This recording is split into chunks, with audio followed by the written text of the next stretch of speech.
శ్రీ శక్తి channel ప్రేక్షకులకు స్వాగతం. ఈరోజు మన కొత్త కథతో ప్రారంభం. భగవద్గీత. భగవద్గీత మహాభారతము యుద్ధానికి ఆదిలో ఆవిర్భవించింది. దాయాదులైన కౌరవ పాండవులు రాజ్యాధికారం కోసం యుద్ధానికి సిద్ధమయ్యారు. పాండవవీరుడైన అర్జునునకు రథసారథి శ్రీకృష్ణుడు. యుద్ధానికి ఇరువైపువారు శంఖాలు పూరించారు. అర్జునుని కోరికపై కృష్ణుడు రణభూమి మధ్యకు రథాన్ని తెచ్చాడు. అర్జునుడు ఇరువైపులా పరికించి చూడగా తన బంధువులు, గురువులు, స్నేహితులు కనిపించారు. వారిని చూచి అతని హృదయం వికలమైంది. రాజ్యం కోసం బంధుమిత్రులను చంపుకోవడం నిష్ప్రయోజనమనిపించింది. దిక్కుతోచని అర్జునుడు శ్రీకృష్ణుని నా కర్తవ్యమేమి అని అడిగాడు. అలా అర్జునునికి అతని రథసారథి శ్రీకృష్ణునికి మధ్య జరిగిన సంవాదమే భగవద్గీత. భగవద్గీత ఉపనిషత్తుల సారమని, గీతాపఠనం కర్తవ్య నిర్వహణకు, పాపహరణకు మార్గమని హిందువుల విశ్వాసం. కర్మయోగము, భక్తి యోగము, జ్ఞానయోగము అనే 3 జీవన మార్గాలు, భగవంతుని తత్వము, ఆత్మస్వరూపము ఇందులో ముఖ్యాంశములు. భగవద్గీత పాఠ్ 12. శ్లోకము.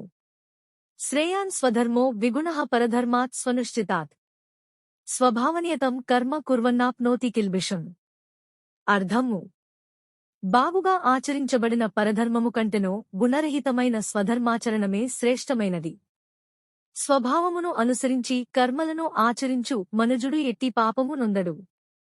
శ్లోకము. సహజం కర్మ కౌంతేయ సదోషమపి నత్యజేత్ సర్వారంభా హి దోషేణ ధూమేనాగ్నిరివావృత. అర్థము. అర్జున, దోషయుక్తమైనను సహజమైన కర్మను వీడరాదు. అగ్ని పొగచే కమ్మబడినట్లు కర్మల నీవును ఏదేని ఒక దోషముతో కూడియేయుండును. శ్లోకము. అసక్తబుద్ధః సర్వత్ర జితాత్మా విగత స్పృహః నైష్కర్మ్యసిద్ధిం పరమాం సన్యాసేనాధిగచ్చతి. అర్థము.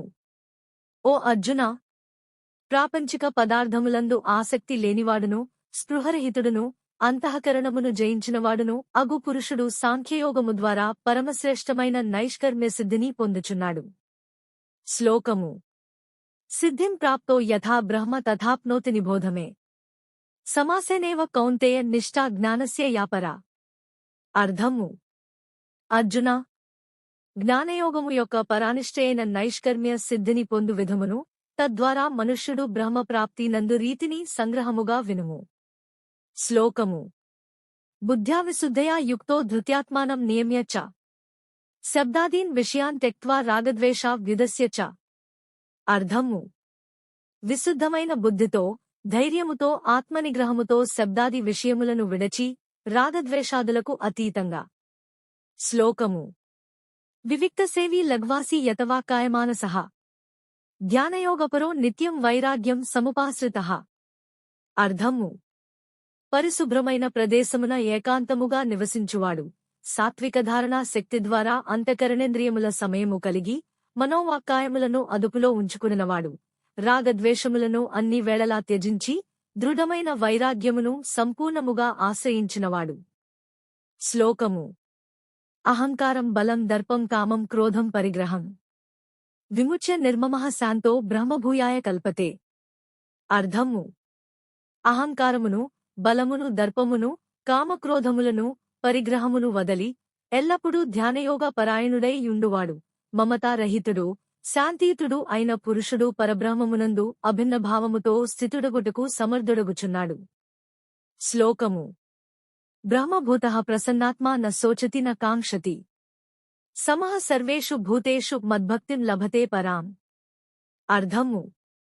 పరబ్రహ్మయందు ఏకీభావస్థితుడై ప్రసన్నమనస్కుడైన యోగి దేనికిని శోకింపడు, దేవిని కాంక్షింపడు.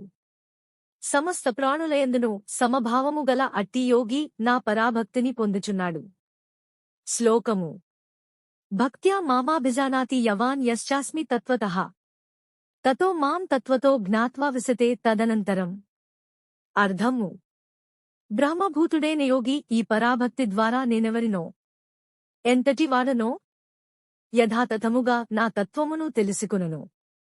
అట్లు భక్తితో నా తత్వమును గ్రహించిన వెంటనే అతడు నా యందే లీనమగుచున్నాడు.